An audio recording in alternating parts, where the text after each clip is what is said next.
Hey everybody, welcome back. I'm Emily Moyer and this is Strange Mosaic, and I have a great guest today. Before we get to that though, just a few quick announcements. If you are watching this on the Off Planet Media YouTube channel, please also go over and subscribe to my personal YouTube channel. It's Emily Moyer.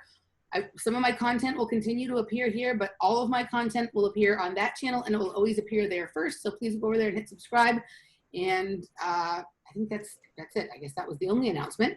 So now on the show, Masaki Miyagawa is with me today, and we're going to talk about Karens at the Atwater Post Office, Saturn Cubes in Little Tokyo, and the pyramid power of Novak Djokovic in the first hour, and then we'll get into some other stuff in the second hour. Masaki, my friend, welcome back. How you doing?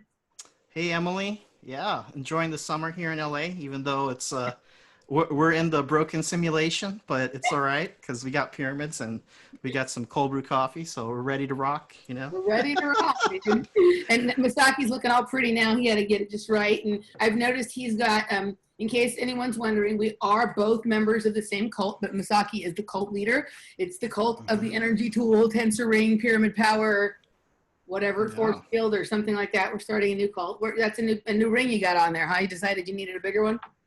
Oh, this one? This is, I just had a couple of these made. It's like the Big Baller edition. So, yeah, I mean, a lot of people know me from the energy tools, such as like a tensor tools. And then I have this one I just made. Let's see if I can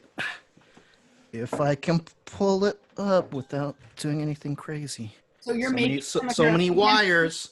You're making some of your, that's your pyramid, okay. This is not for sale right now. This is from a dream I had. It's inspired by a dream I had like 5 years ago. Mm-hmm. But this is a portable, because you can see it's a little bit smaller than the other ones. I can hold it with one hand. Yeah. But basically, you can see here, we showed this on other shows, but this one's a little bit smaller. But there's an antenna coil, Rodin coil in here. Mm-hmm. So when you run it with the frequency generator, boom! Massive field coming off of this, but this is what I do.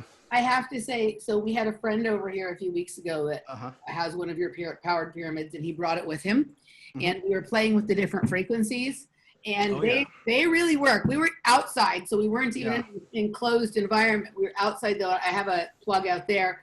When he put on the DNA repair, like I felt it instantly. Right, I felt it instantly, and then you could really feel it. And then over the course of the conversation over the evening, we would be like, "Oh, I wonder what, like, if there was a frequency to this particular thing." And we got into a conversation about drugs, and we were talking about, you know, my past drug use, and I wondered. We looked up what the frequency of meth was to test and see whether this shit actually works, right? So we found out what the frequency of meth was. We put the frequency generator to that, and it felt like that. So those frequency generators and the application of the pyramid, you guys pick whatever. I mean, we just did it for a second. We weren't trying to sit and feel it, right? But there was the pleasantness of the DNA repair one and how like light and good that made me feel. And then the frequency that it generated for the resonance of meth was exactly right. It was like this icky, agitated, like when you put the wrong kind of gas in your car and shit like that. Felt like you needed to like vacuum and clean the house real quick, you know? Yeah. Felt like I wanted to jump out of my skin. So, you know, so we were playing with that all night and the different kind of energies and fields and whatever. So, it was cool.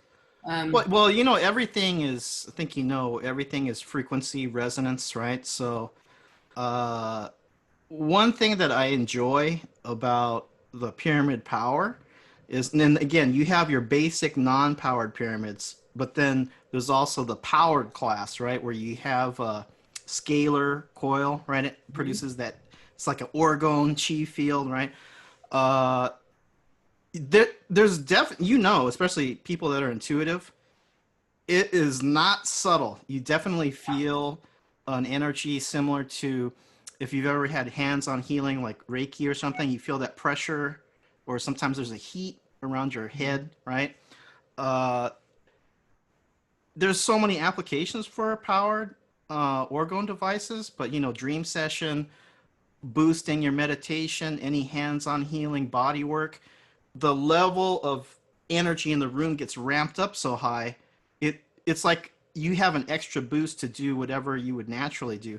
But applying to, say, certain substances, right? Yeah. Now, most compounds, like pharmaceutical compounds and so forth, or herbs, there's no singular frequency, but you can get close, you know, because there's so many like multi-layered compounds that work together. Yeah.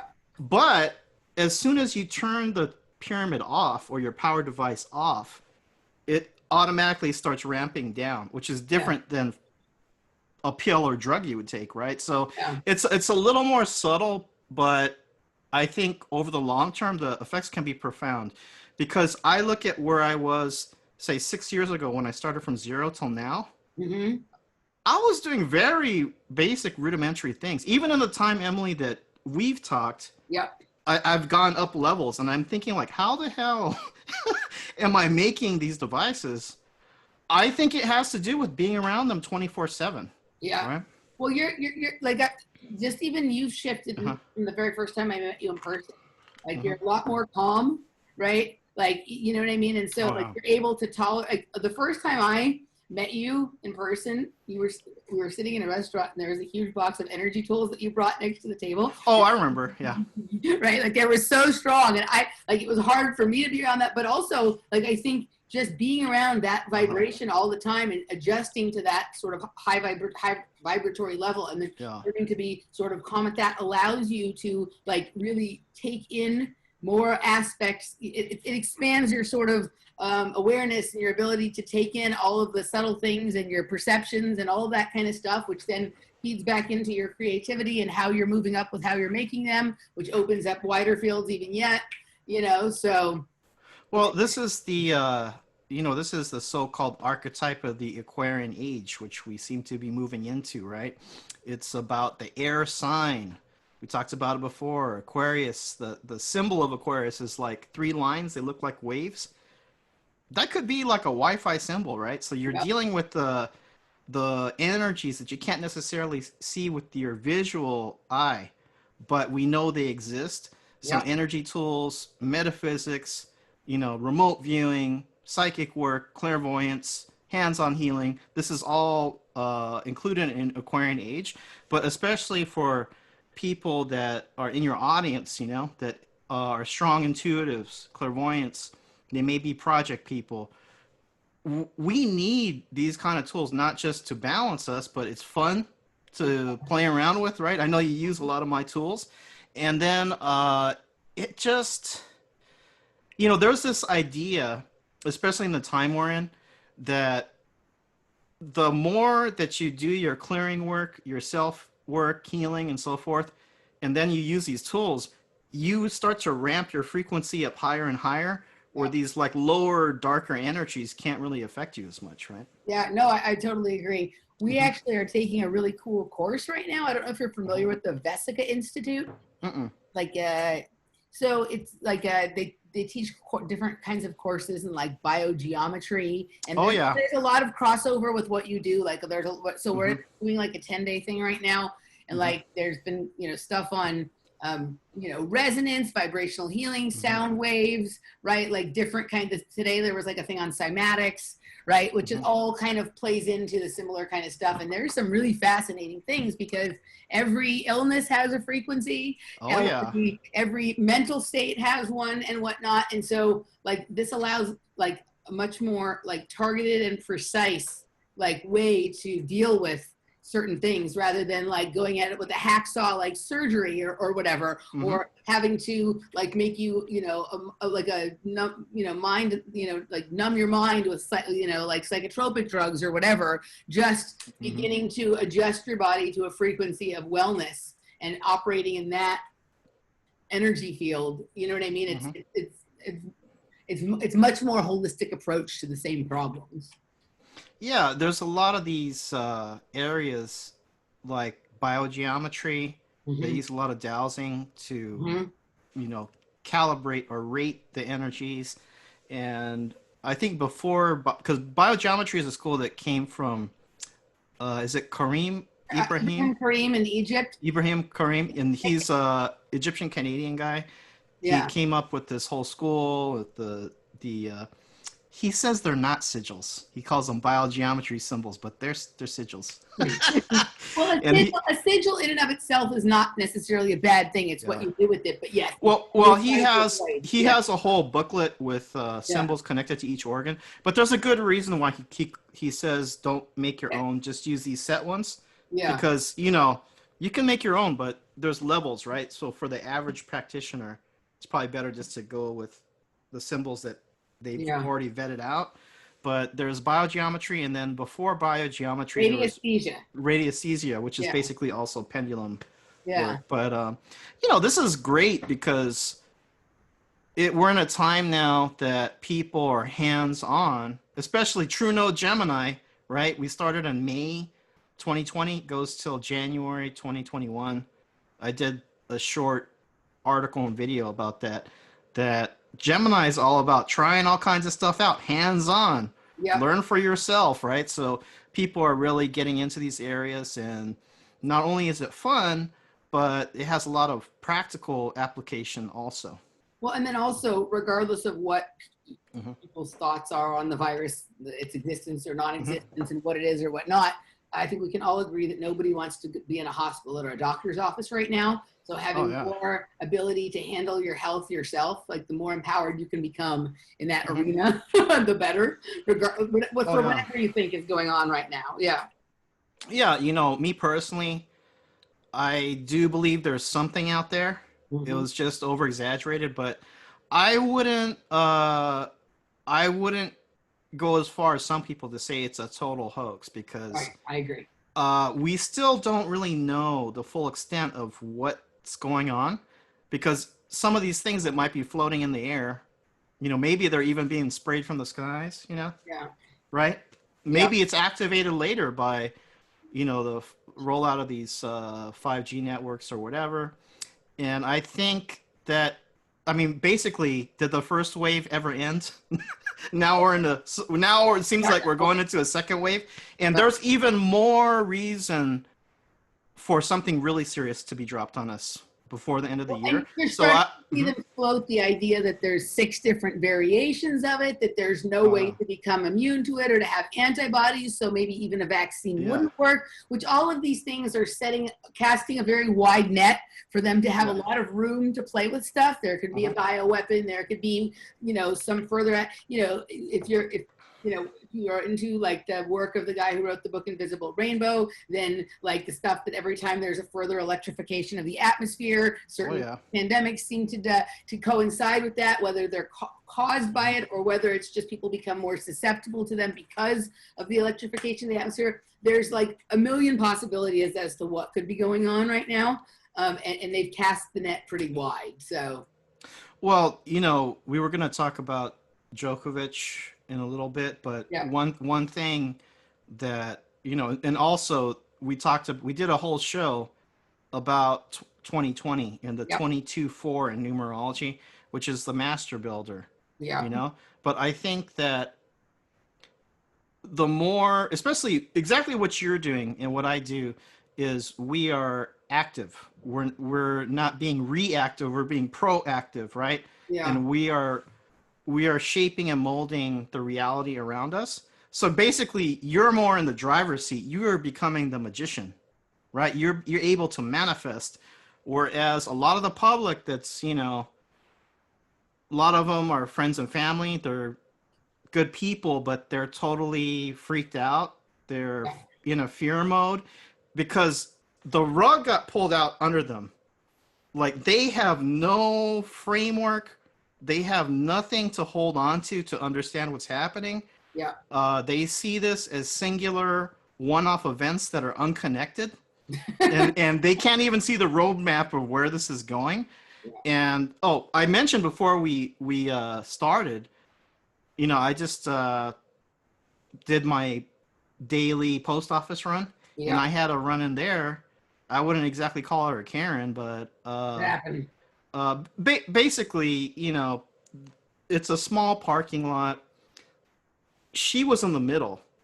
Big, nice SUV. I think it was a BMW or something. And then I'm right in the driveway entering, right? a car pulled out right in front of me, and then she starts backing up, and then she starts yelling at me like, "What are you doing?" I'm like, "Well, the space that opened up was behind you. If you have to pull back, that's not your space, right?" Yeah. And then I was like, I was wondering what you're doing. She's like, "Isn't it obvious?" And I'm like, I was just like, okay, like whatever, you know. Oh, But I thought maybe you'd gotten into something inside with somebody for, not oh, having a mask over your nose or oh something. no, no, no, no. But you know, usually most of my interactions are pretty pleasant. People are tense right now.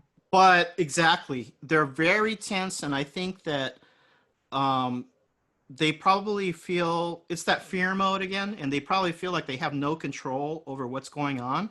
But what they can control is policing and pushing down people around them.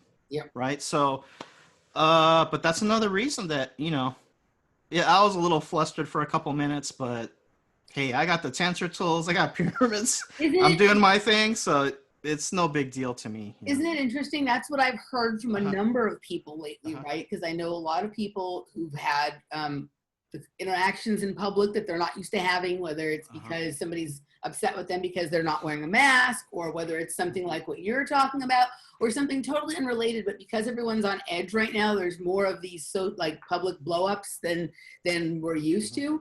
And a lot of people have remarked about how challenging it's been for their nervous system. Like, they're doing their thing, they're standing their ground, but they feel very anxious and flustered and whatever, right? And I think this is a really good opportunity for us all to work on learning to sort of control our reactions to things, control our nervous system, because some of this work, when you get into subtle energies and controlling your breathing and your endocrine system and all that kind of stuff, that's when the ability to sort of slip away unnoticed, right? To go invisible, or to cloak yourself, or to be able to just sort of blend into your environment and stuff, which I think are skills that are going to be very useful in the times that are coming, right? This is an opportunity to sort of really be able to control yourself and be able to start working with those kinds of things. Well, right. Also, I think we know this is a game at some level. This is a matrix, right? Yeah. So it's like, again, the more that you can understand the patterns, because true intelligence is pattern recognition. Yep. And especially, I would say I leveled up a lot from doing readings. So my preferred method is numerology, but it overlaps with astrology. So I have a working knowledge of astrology, but in my readings I use numbers. But that shows you, if you can pull out an average reading, will, for me, when I'm with the client, it's an hour, could run over an hour.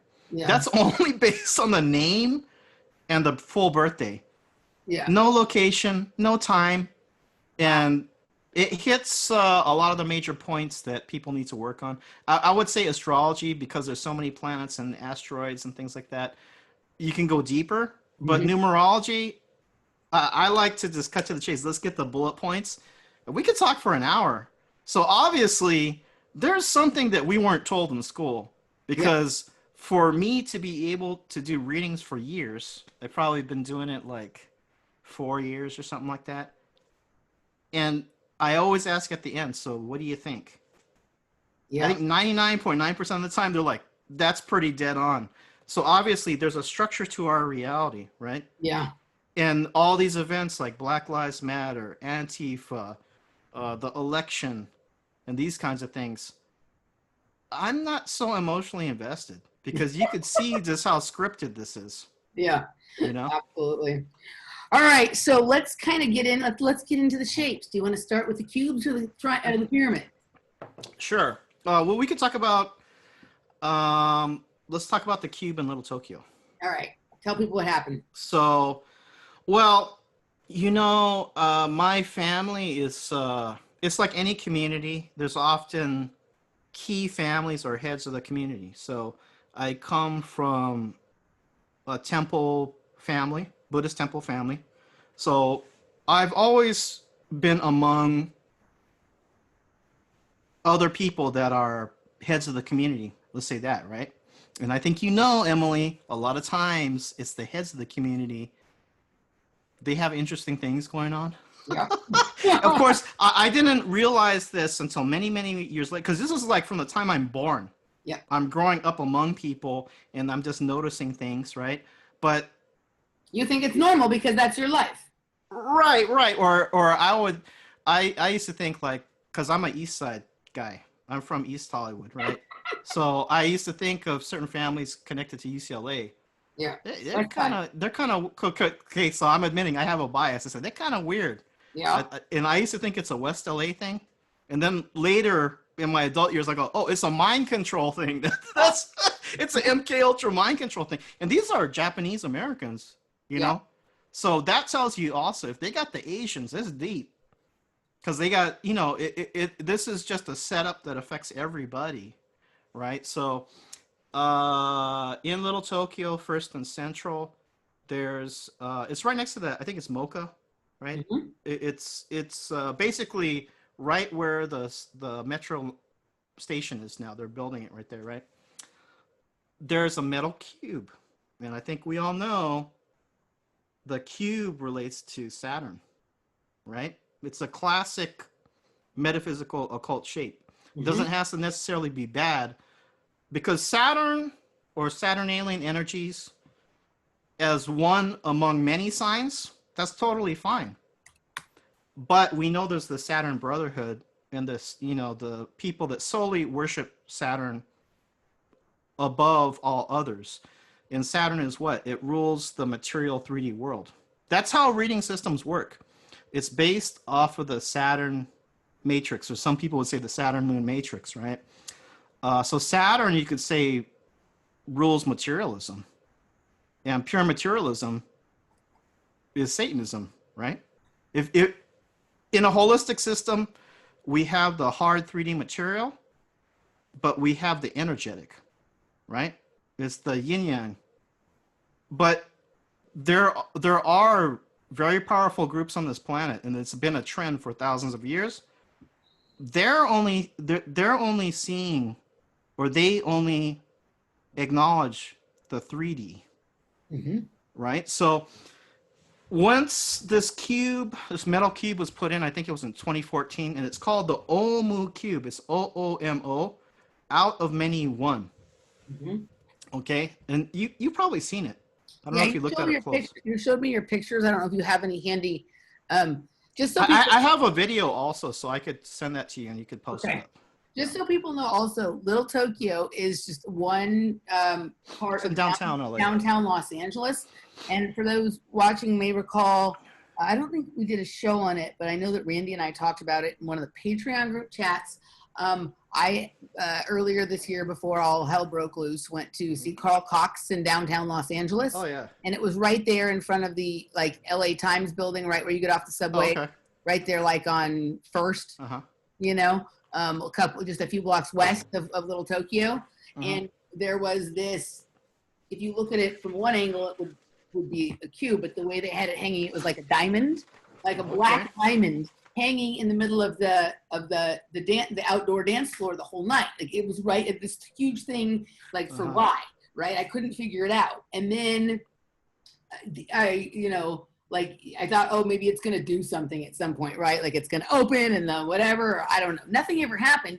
Later I went and did a little research and found out this event was put on by Insomniac, who does a club event thing called Factory 93. And this is their famous Factory 93 Black Diamond. And all the Factory 93 events take place really within a few blocks of where you're talking about, right? But it's that similar, you know, it's a little bit different, but it's just because of the angle that it's hung at. You know what I mean? That it's also sort of like a cube, but hung from the tip instead of, you know what I mean? But, you know, so there is something about that symbol that they're really focusing energy on in that area of downtown Los Angeles, because where you're talking about is just a few blocks over from that. Well, also, you know, First and Central, and it's right next to Alameda, which is another main street that's sort of like on the south end of the downtown LA core proper. And bus stations and all that stuff are too. It's kind of a terminal point of that area, right? First and Central, it's a major corner, and the cube can be on like an energy accumulator also. Yep. So we know about the Kaaba, cube in Mecca, where, circling the cube, that's classic Freemasonry, Yeah. right? But then also millions of people charging it can have an effect. I don't think that people really know what this cube is, and it's not like it's being, there you go. Here it is. Yeah. It's not like it's being worshipped, but what I think, Emily, is when they put that cube in, it was a signal. It was a signal that the Japanese American community had changed in a major way. And I also feel that now the Saturn is the black cube, so this isn't black, but it's definitely a Saturn alien cube. And I printed out some notes, so I'll get into them. But it's kind of a silvery color, yeah. Like yeah, it's a metal cube with the faces of all the genders, all the sexes, all different. It's the humanity, the faces of humanity on the cube. Yeah. But I feel that the energy of the neighborhood changed. Yep. From that point. Yep. And I'll tell you, the current president and the last president of the museum, the Japanese American Museum, which is right there, so the cube is right in front of the Japanese American National Museum, which is sort of like the record keeper of our community, right? The current president is South African. We talked about that. She's a white lady from South Africa, doubles on the board of Amnesty International. So you can imagine all the press releases that are coming out of the museum are basically rubber stamping the social justice warrior mentality agenda. No. Isn't it interesting that they wouldn't have a Japanese American as the president of? Well, they kind of broke us in because the president, when this cube went in, he was supposedly Hapa, or they call half Japanese and maybe white. I dug through, any records online. I can't find much about this guy past like maybe 15 years or something like that. He's almost like a cutout, So they kind of broke us in. We'll give you a half like Japanese. well, this guy wasn't even from LA. Yeah. So what does he know about the community here? Well, but then the current president, who I don't even know if she's American. She's definitely not Japanese. So what does she know about our community? Like, we quote unquote, we've been colonized, son. What you said she's from South Africa? She's South African. She's South African? So and I have friends in Johannesburg, and I talked to them about it, and they said very typical. They're running the same program on you guys that happened here.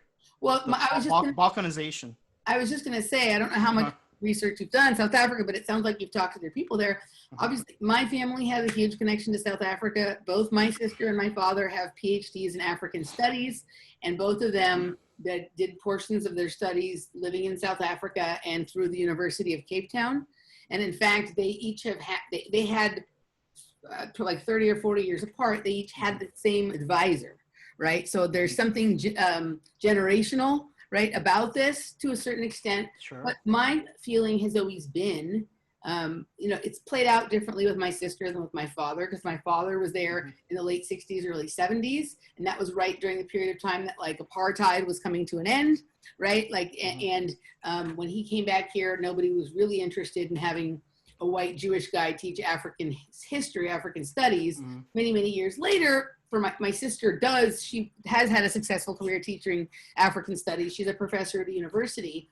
But it seems to me from like what I've observed happen in South Africa, the ideas about the world that my sister and my father insist are true, right? And then what we see going on here, that there must be some kind of educational program being run to like for the intellectuals to agitate for racial division, right, in the United States and in the West in general, and that they're receiving a lot of this training in South Africa. I can't tell you how many people I've heard from like over the years that have told me, oh, that's weird. Like my family, I had a sibling that, did that and kind of training in South Africa and also does those things and whatever. Like my father was part of a program called Project Crossroads Africa.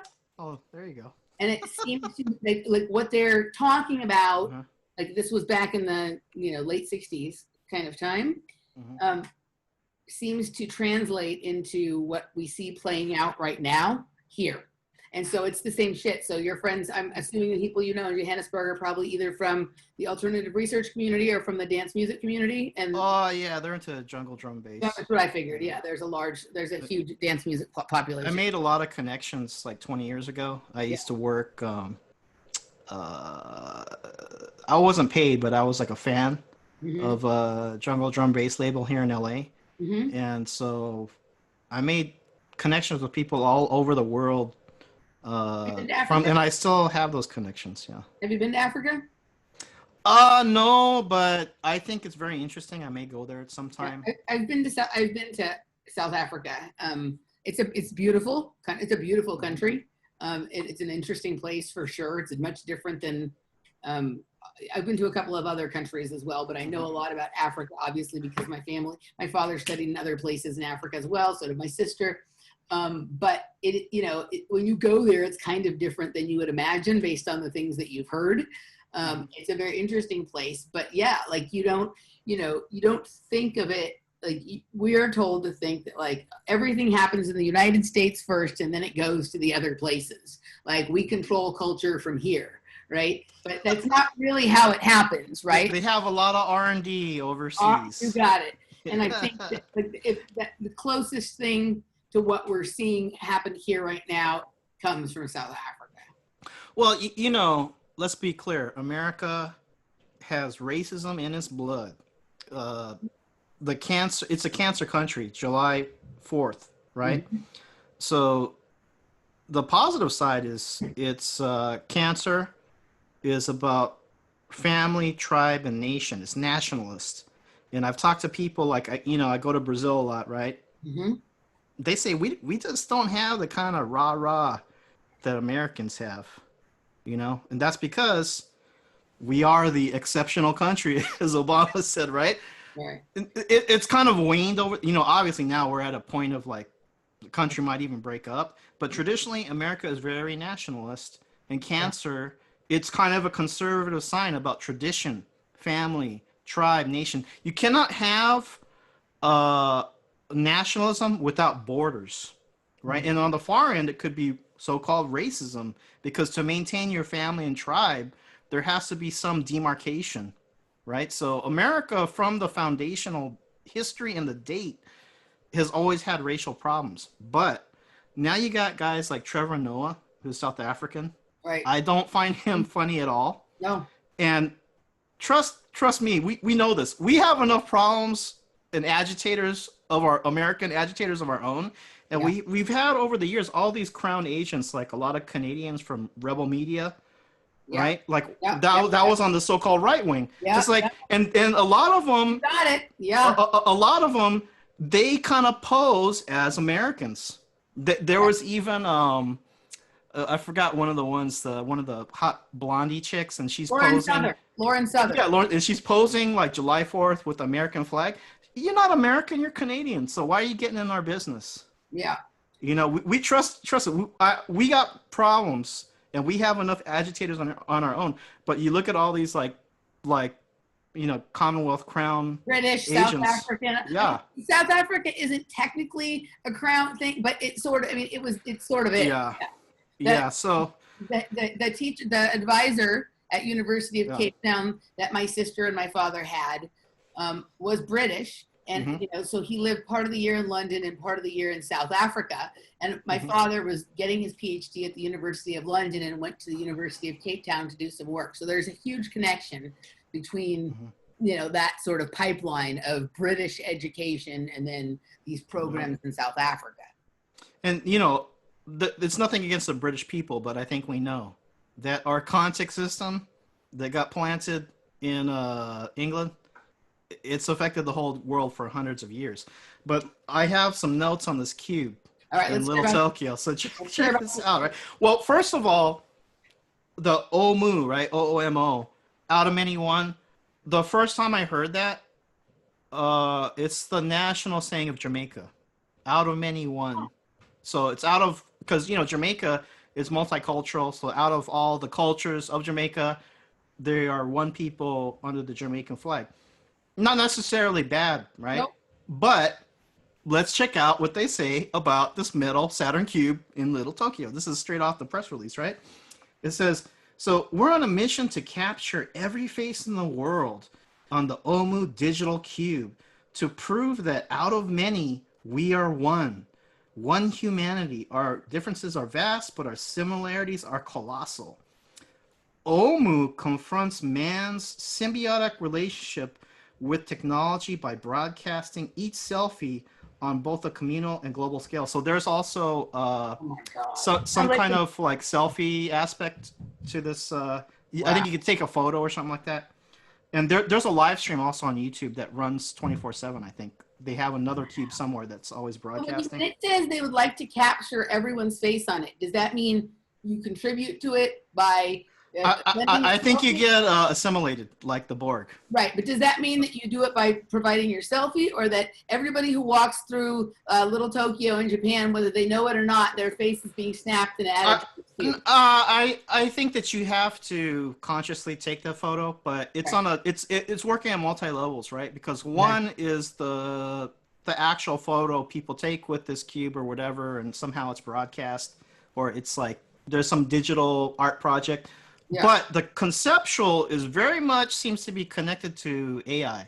Yeah. You know, it says OMU represents humanity's moral imperative to seek peace and tolerance so that every man, woman, and child will see the other as they see themselves, right? And it says, OMU Digital Cube is a conceptual interactive art sculpture depicting human oneness, our symbiotic association with technology.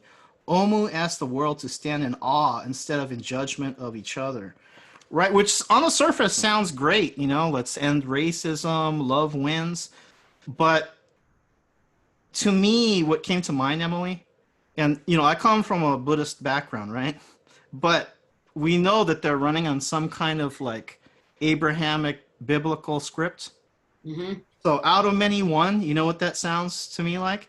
It sounds to me like I am legion, for we are many. Yeah. Right?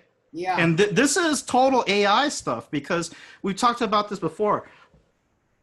Nothing is good or bad. It is what it is. But there's often with these archetypes is a higher and lower aspect.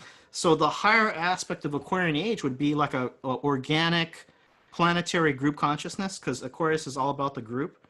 But the lower aspect, which is mirroring, but it's more digital, is like the AI clone hive mind, right? Yeah. And now compare this to what's going on in the streets today, where it's like people have lost their damn minds. Yeah. They don't even know why they're doing what they're doing. They just know they're angry, and they look at their social media. It says, we're going to meet here, ACAB, all cops are bastards, right? Or whatever else. Black Lives Matter. Yeah. And then they are one. For this, I am legion, for we are many.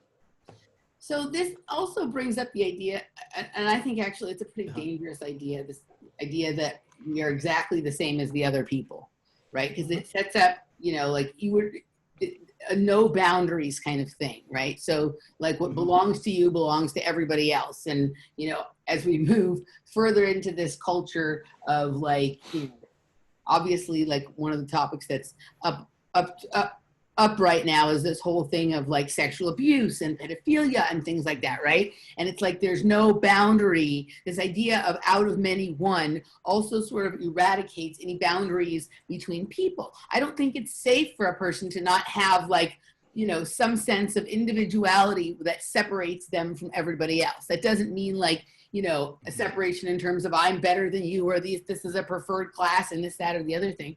But I think one of the things that's like, you know, really going away right now is like the importance of self-respect, you know what I mean? And the space between you and other people, right? Like as they push us further into living in tiny places and metropolitan environments, as they push this idea that the things that belong to you don't really belong to you. You need to share them with everybody else, or this, that, and the other thing. I think some of that even just goes down, obviously, to consciousness and bodily autonomy and all of those kinds of things, which I think is you know, an area that you don't really want to get into. I think that's like, you know, sure, there's like a positive aspect to the group and community and things like that. They're destroying that. I mean, your parents' church, temple, they're not allowed to get together anymore, right? Well, right. You know, around this time, like June, July, maybe early August, this is a time for Japanese American community, and then also in Japan,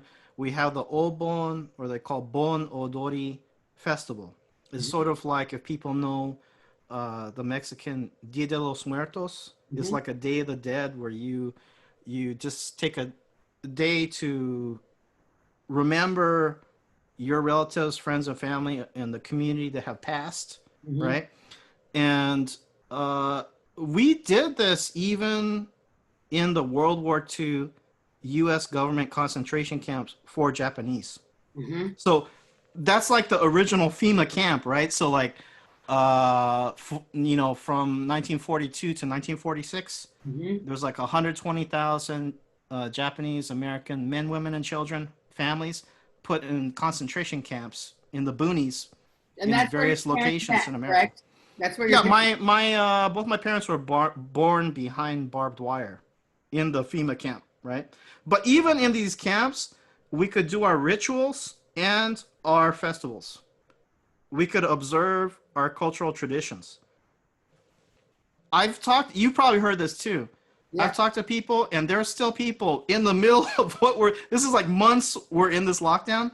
They will tell you to your face, we're not in a lockdown. Well, my community, my people could do their festivals and rituals in concentration camps, but we can't do them now. But you can go to certain political rallies, but it has to be a certain kind. What do your parents say about this? I mean, I have lots of interesting conversations with my family during this time. Some of them incredibly tense, some of them humorous, some of them somewhere in between. But I mean, are your parents really upset by this, or have they been assimilated by the BORG too? Well, they're boomers, right? So they watch Rachel Maddow. Oh no. But Emily, I've gotten them, because I've been like this for like 20 years or so. Yeah. And they know that I know what I'm talking about. Yeah. So I've gotten them to do the basics of the prepping and that kind of stuff. Yeah. So that's fine, because you're never going to agree on every point. But the main things, we're going to be okay when, you know, I think you know, like the food shortages and things are going to hit at some point. But do they see the hypocrisy that they're not allowed to have they're not allowed to go to temple, but you know, BLM can protest and riot and loot and things like that, and somehow that's okay? Like those get-togethers are okay. Do they see the hypocrisy, or do they not? Not totally, not really. I mean, I think that you have to have some structural framework to understand what's going on. Yeah. So I'll say little things, but I won't push it too much. And they'll go like, yeah, that's kind of weird, you know? But I think, Emily, there's actually very few people that really, and you know, I don't totally understand what's 100% of what's going on, but we have kind of a general sense, enough to navigate. But I think a lot of people out here, they're totally lost. And I think this is a benefit of, you know, our kind of people that listen to your show, that are into our kind of topics. For years, it was just something that we had a compulsion. We have some magnetic attraction. Yeah. You know, maybe we need to resolve our own issues. It was the only way to fix our own problems. Yeah. We have to go in this weird direction, because the only way, especially if you're dealing with well, definitely like project people, the only way out is to go back to where it started, right? Yep. But a lot of us, like, as far as I know, I was never in any project, but playing the role of, say, maybe the black magician, the dark magician in some other timeline, right? I had to go back, and then, you know, that's even soul excavation beyond this lifetime. But you know what I would say, Masaki? So, somebody recently contacted me who said that they don't think, you know, they like listening to the show that I'm doing with Michael Wan right now about Project Kids, right? and they didn't have a lot of, they didn't think they were a project person, but they would go on to explain to me how their family was incredibly religious and almost to the point of like on some level like cult-like and whatever, right? And my response was that like those same kind of mind control is used in religious communities and cults, and in fact, in some cases, certain religious communities and cults have been like sanctioned projects by governments and intelligence agencies, right? So it's different than what people would normally think of as like something that's underground based, but religious communities can have this shit going on within them as well. Well, I would say this. Number one, this is just for my personal case. Yeah. If you're dealing with the kind of work that I deal with, it's a tool. And it's like anything. There's like, even yoga, right? There's what people don't know, yogi is just another word for magician. Yeah. So there's yogis of the light and there's yogis of the dark. You talk about Tibetans, there's lamas of the light, there's lamas of the dark. And this time around, I can honestly tell you, I don't have any desire. I don't, in a selfish way, I don't get anything about trying to like do bad things or manipulative things with the energies I'm working with. Yeah. But that's only because on some other timeline, I play the so-called negative role. I think we've all been wicked magicians on other timelines. I think there's probably, for those of us who've been around a while, there's probably very few roles we haven't like either played or at least flirted with in some timeline or lifetime or whatever. I have one more question. Well, I had one thing to end up also on the religious thing.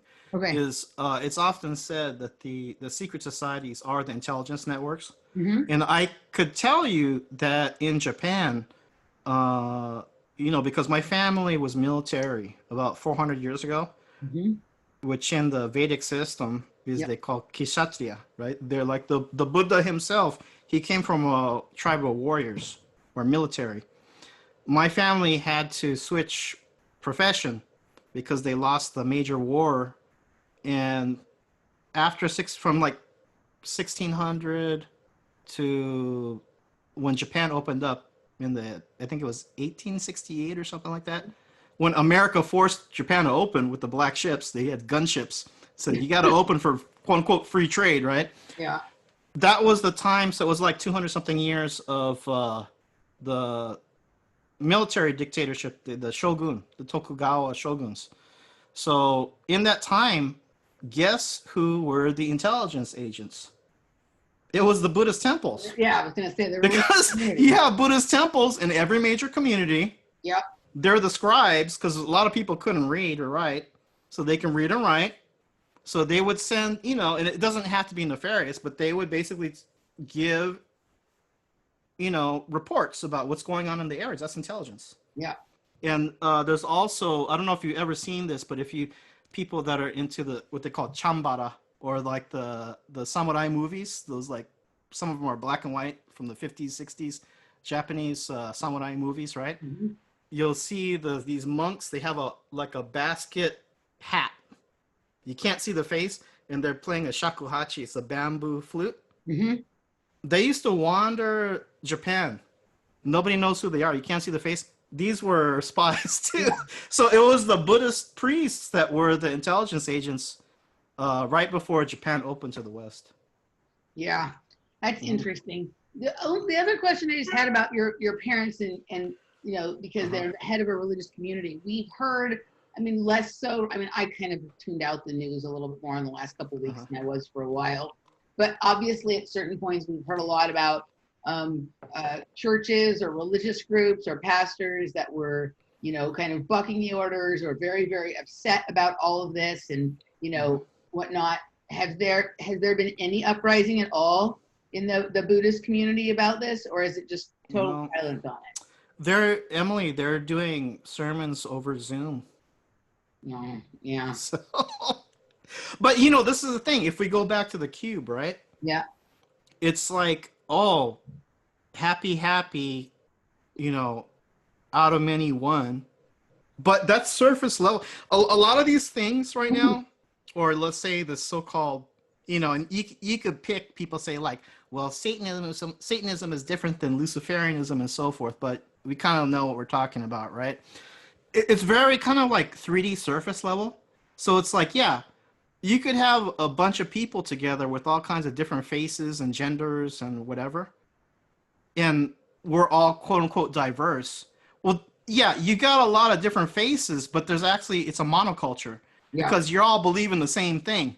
Yeah. It has to be SJW. It has to be social justice. It has to be on message. So actually, you have no diversity. What it is, it's an assimilation machine. Yeah. This Yeah. is what the cube represents. There is no diversity. You're just fooling yourself into thinking it's diversity. Yeah. But the people that can see deeper, we understand more with the true diversity. It's a diversity of thought.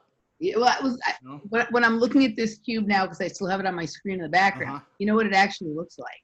When What? people have like their church get-togethers on Zoom and there's like 40 people in their boxes on the screen, that's what it looks like. It's just bent into angles. It literally looks like a Zoom screen full of participants. Well, let me ask you, Emily. Yeah. Don't you think that this cube matrix with the faces, I think it has some relation to mind control also. Don't you? Because they say like the personality matrix is kind of like a cube also, right? Well, there's a lot of like broken mirror symbolism in mind control programming and whatnot. And this sort of is kind of, I mean, it is a reflective surface. And so there's, you know, like it can be similar. And if you look in the building behind it, the windows are sort of the mirror reflective kind of surfaces. Yeah. And if each cube has a different portion of a different space in it, and then you're looking into it expecting to see back your reflection, but instead you see this broken up, you know, it does have some of that implication of multiple personality kind of disorder, or like piecing the whole together, right? So it's like you have this big cube made up of all these smaller cubes, right? Which would be like the front personality, but has all of these alters beneath it kind of thing. And I do find it interesting that it's in front of a building that looks like a bigger Rubik's Cube or whatever, right? Like, well, you know, I think you could also relate this to, I don't know if you're familiar with the so-called Kalergi plan, which I think came about 100 years ago in Europe. But there was this European noble Kalergi who was actually part Japanese. But this idea had been floating around for a while, but he put it in print that what the elites in Europe wanted to do is create, okay, this is a little controversial, but I'm going to lay it out here. They wanted to create a so-called brown mass. They wanted to mix the white European peoples with all kinds of immigrants, right? Just mix them together, but kind of like shove them into a pop culture. Okay, so again, it's that thing of like, oh, we're all happy and loving and diverse, but we all look. But it's a monoculture. we're gonna strip your home culture away. Like for me, you can't do your Buddhism anymore. You can't do your Japanese festivals, but you can do anything else. Especially go to certain protests and so forth. You can do any kind of pop culture. You can be on your phone app. Right. And you just become dumbed down and assimilated. But trust me, those elites, they're not mixing with everybody. They're going to maintain themselves in their own highly inbred clan and rule over everybody else. And this was the Kalergi plan. People can look it up. Yeah. So whatever people think about it, this is known and it was talked about like 100 years ago. Absolutely. All right, let's shift from cubes to pyramids, and from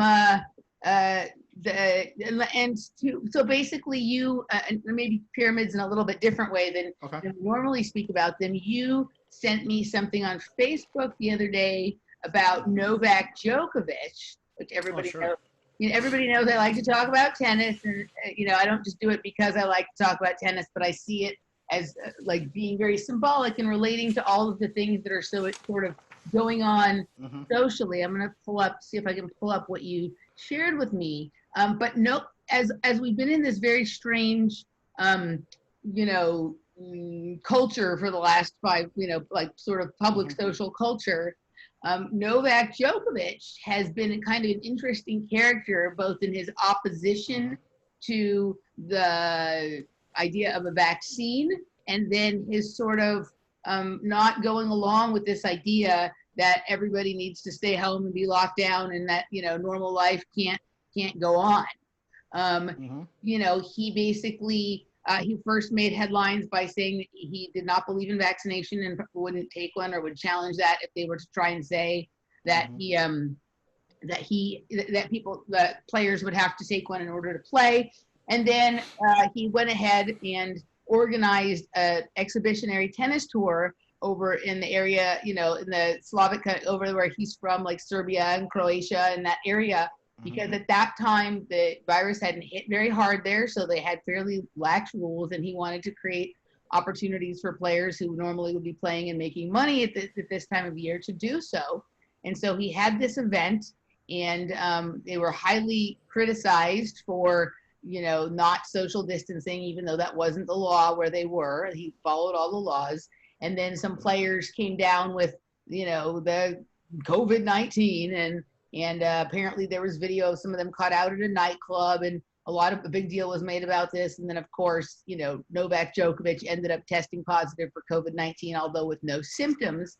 And so that was kind of interesting. And, he was shamed by a lot of people. Novak Djokovic has always been a controversial character in tennis anyway, because while everybody acknowledges and oftentimes is in awe of his abilities and talents, he's never been as loved and adored as Federer and Nadal, even though there have been times when he absolutely blows them off the court. The audience still prefers the others, so he's an interesting character. But on the flip side of the trouble he found himself in with this whole COVID-19 thing, you sent me some interesting stuff about what he was doing. So why don't you tell people what's been going on with the pyramid?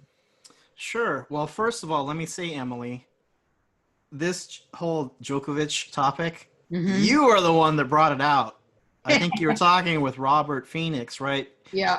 Yeah. So this is the thing, right? Sports, people think it's just a fun pastime, but I think it's highly symbolic. And tennis is the sport of the elite. So it's highly symbolic, right? Yep. And it had to be, because Djokovic is like, he's not on message. So when he went against the whole coronavirus narrative, I think that was it had to be a punishment. I mean, he can't play. He has to sit out. Well, you know why that is, right? Right. So yeah. So So that's what popped in my mind when I saw that Djokovic had gone to the Bosnian pyramid complex. Like, what? There's pyramids in Bosnia? Yes. He was there with Dr. Sam Osmanovic, who's the sort of like head researcher. He's the president of the excavation, overseeing the excavation of, I think there's three pyramids in Bosnia, in the Bosnian pyramid complex at Visoko. And this makes total sense, because guess what? I was quickly looking at Novak Djokovic's natal chart, astrology natal chart. He's born May 22nd, 1987 in Belgrade, which is Serbia. But I was looking up his bio. I think he's half Serbian, half Croatian. Yeah. But basically, even though those tribes in the Balkans have been fighting each other for a long time, they're actually very interrelated. Yeah. You know? So he has, well, number one, he's a Gemini, and we're in True Note Gemini. I think Djokovic is a trickster. He used to mimic the other player. He's kind of a joker, right? Well, I mean, he's interesting. So sometimes these people show up who have everything about them is symbolic, right? His name is Djokovic. They call him Joker. I mean, he really is like a magician on the court in terms of some of the shit that he can pull off. But to your point about his being, he's a Gemini. Like there's definitely two within him. Like sometimes you don't know what's going to show up with Djokovic. He'll go on streaks where he's very good all the time for long periods of time, but he's had years where he just can't play at all. He's just terrible. Like he loses everything. Like he had a period of time back, many years ago where he was pulling out of matches constantly because he was sensitive to the heat. And then he changed his diet and he found out he was gluten intolerant, and then he became a vegan, and that seemed to solve some of his issues. But there definitely is a certain, you either kind of have a Djokovic on fire or a Djokovic that is just totally burnt out. There isn't really much in between space. He has a lot of Aries energy, so that's why he burns out. But so he's a Gemini sun. He has Moon in Aries. He's also North Node Aries. So his role in his lifetime, he's not supposed to listen to what they're going to tell him. Right. Yeah, and also, I think it's because that whole kind of like those kind of old Slavs, the Serbians, the Russians are Slavs, the Serbs or the people in the Balkans, they look at the Russians as basically close brothers. Those tribes are very close. But I think also they're very tribal, and there's a reason for that. I mean, the history of these peoples, if they were not strong, they would have disappeared from this earth. And so, and also, I remember now why I brought this up. It's said that the racial types are all ruled by astrological sign, and supposedly the white race is ruled by Aries. They're Martian. It's the warrior race, right? But also, he has Mars in Cancer. So he has a strong tribal element to him. I agree. It doesn't have to be bad. It's like he's very proud. He does a lot of good. Also, he has his charity. And Gemini is a sign that is the street. It's the commoner. It's the local people. So if you look at his charity, he's not giving to big organizations. They're like individual schools, individual hospitals. It's like he's going direct to the people. I would say this about him, so I would say that he, first of all, he's really tight with all of the other Serbian tennis players, including ones that are much lower ranked and are not famous, and not super successful. And he's constantly doing things to provide opportunities for them, so he does that. And he's very, whatever things he gets into or issues he supports, he actually knows what he's talking about those things, right? He doesn't just accept sponsorship from an organization or donate money to an organization to look good publicly and doesn't really know what he's talking about. He really does. He got deeply into spirituality and deeply into, while I may disagree with the idea of veganism as a healthy diet, this is a person who really spent a lot of time researching it and experimenting with it and knowing it. And he puts his money where his mouth is about that. But yeah, you don't see him out there working with the Gates Foundation and working with all the other bullshit organizations that some of the other famous athletes do. He's much more concerned with his people and with the causes that he actually truly believes in, not the ones that it looks good to believe in. I would say that's true about him. And so we've talked about it on your show, Emily, but there's a lot because my view is coming also out of my cultural background, which is the Buddhism, right? Well, we talked about it before, how there's a lot of evidence to point to the fact that the Buddha and his tribe, they were basically Slavs, which is, and then there's this whole thing about the Indo-European culture, but you could call it Indo-Slavic also. So, and, he's into Buddhism. He's into a lot of that kind of stuff. Well, Tesla was what? He was from. Yeah, so he also was Serbian. He's also Serbian. And Tesla, it's just known, if you look into his background, he got a lot of his ideas from Indian yogis. He was highly interested in the Vedism. Because why? Because it's the same culture.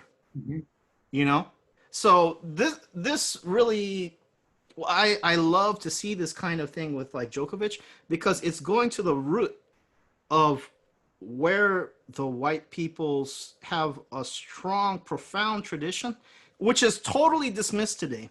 In fact, there's this narrative being rolled out, which I think relates to that Kalergi plan, where the white people are just inherently evil. They have nothing to add. They're only destroyers. And, in that Mars Aries archetype of the, Aries, Aryan, Martian, right? Yeah. Hey, Western Europe especially has done a lot of like imperialist colonial things, but if you go further and further back, you start tying into like very profound spiritual traditions and knowledge. Yeah. So this is where it ties in. I was looking at his chart. His midheaven, which is basically the career, you know, and he's already deep into his adult years, but his midheaven's in Scorpio, which is what? Occultism. So if people go look at, and this just happened in the last week or two, Yep. Djokovic was at the Bosnian Pyramid Complex, which there's so many anomalies that, you know, people would say, well, that's ridiculous. How can there be pyramids? But they are so huge, Emily. You've probably seen the photos. They're like mountains. Well, You I've know, heard that the Bosnian pyramids might be some of the actually most sort of the oldest. powerful, important, Yeah. oldest. Aren't they partially buried under the ground as well? Well, there's sort of like a tunnel network underneath Yeah. Okay. that they're excavating. It's probably even way older than the flood. Some people are saying it's like 30,000 years or something like that. So that's probably not even modern human or something like that. You know, other influences. There's energies that are coming off of the top of the pyramids. It's what some people call geopolymer. Huh? It's sort of like an ancient kind of concrete Mhm. that was used. So there's just a lot of anomalies that show that there's something going on there. So what would be the sort of energetic or like the significance of him going there at this time in his life with some of the things going on, both in the collective and for him because of the stance he's taken on certain issues? Well, I think we can relate this to his 22 birthday, Okay. right? Master Builder. We talked about in the previous show last year, you know, I was talking about how 2020 is 22-4, right? It's a 4-year. It's Yeah. Aquarian. We knew there was going to be a lot of changes, but 22, you know, they call master number. You could say master builder or master mason. So to me, Djokovic, he is maybe the example that we should be doing because he's quote unquote, we can't say he lost his job, but he's being pushed out of where his whole career track has been. Right. He seems totally, you know, not worried about it. He goes, okay, I'm going to go to the Bosnian Pyramid Complex. And he even had some statements. He said, if there is paradise on earth, then it's here. There are several places in my life I visited where I feel completely fulfilled in every way. This is a unique experience for me. I am in what they call the alternative world today, even though we know that it is the original world. Yeah. What sports figure do you even know would say something like that? This guy is deep. Yeah, no, he is deep, he's thoughtful, he's highly intelligent. If you look at the way that he plays tennis, I'd say with almost no exception, he is the master geometer of the court, right? There's a few others that maybe is good with the geometry but don't have the athletic ability, and so it doesn't matter, but he has the ability to be in every place at once on the court, right?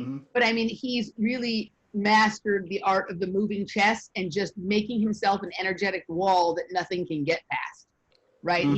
You know, so he's able to sort of be in multiple spaces at once, right? And he's able to see sort of, you know, angles and possibilities that others can't, right? He doesn't have a huge serve like, you know, some of the top players do.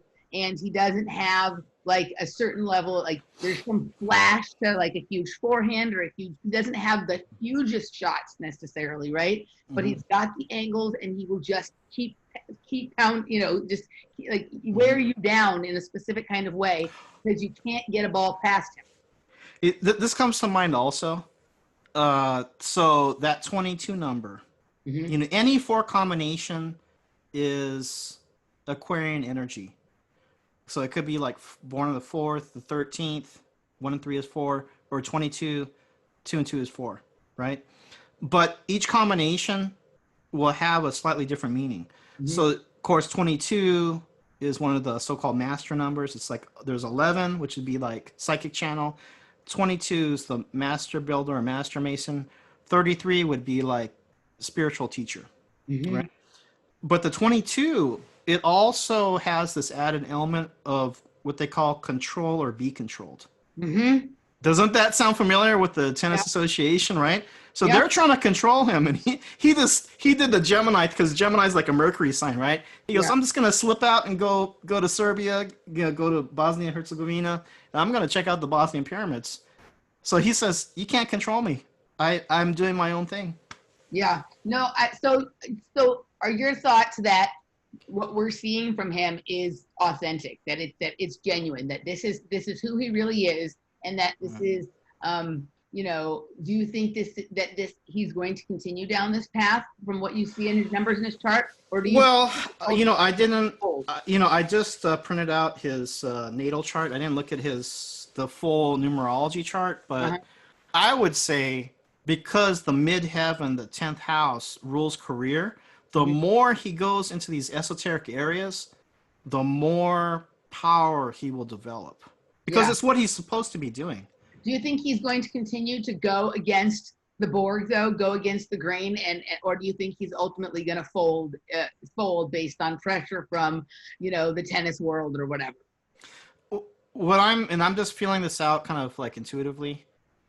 That's kind of what he's going to do, but that's not how he sees it. He doesn't see it as a battle. He's just going to go in this other direction, which is so much more powerful for him than kind of like. He's not even going to fight the fight. He's just it's so much more interesting. And you know, we've talked about this before. The trend for metaphysics is so strong until 2026 and he's very business oriented too. So it may even turn into something where he partners with Dr. Sam, and because you know, there's been a lot of tourists going, well, not a lot, but there's been a movement of people that know about the Bosnian pyramid complex. They have these programs in the summer where you can go and help with the excavation and those kind of things.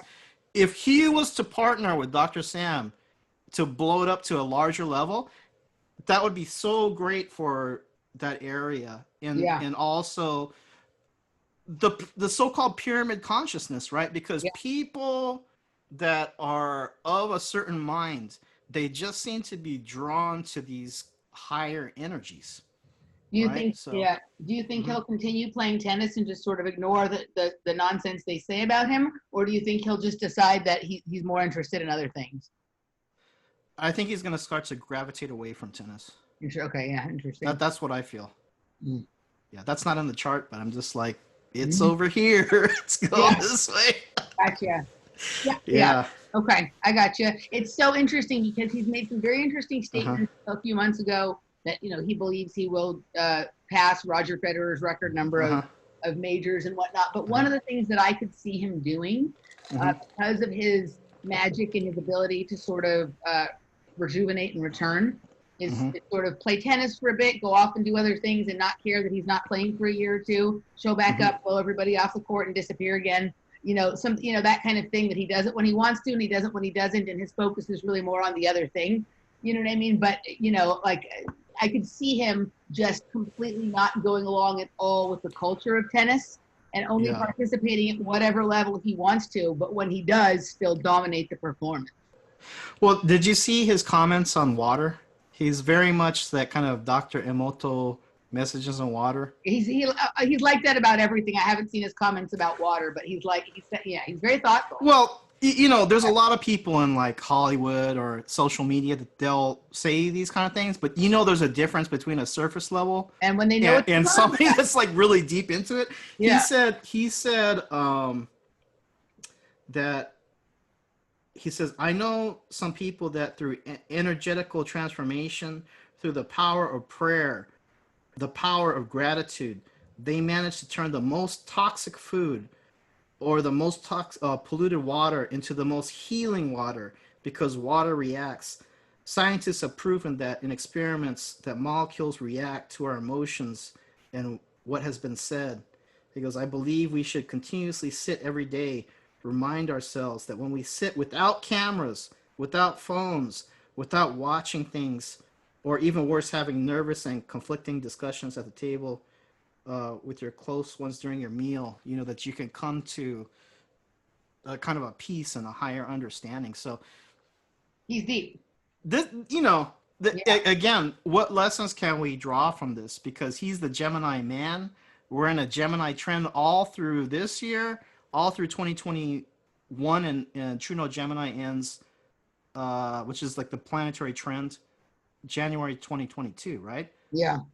He's being flexible, Yeah. right? Because he got totally blocked. They said you didn't say the right thing. You're off message. We're gonna try to shut you down, right?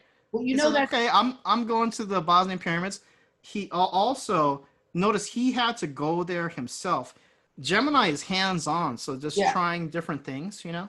Well, you know, that's actually what he's known for, best known for as a tennis player, is his extreme flexibility. He's flexible on the level of more like a gymnast than rather than just what your average tennis player is. And sometimes you'll see him when he's sliding to get a ball, he'll go into full splits.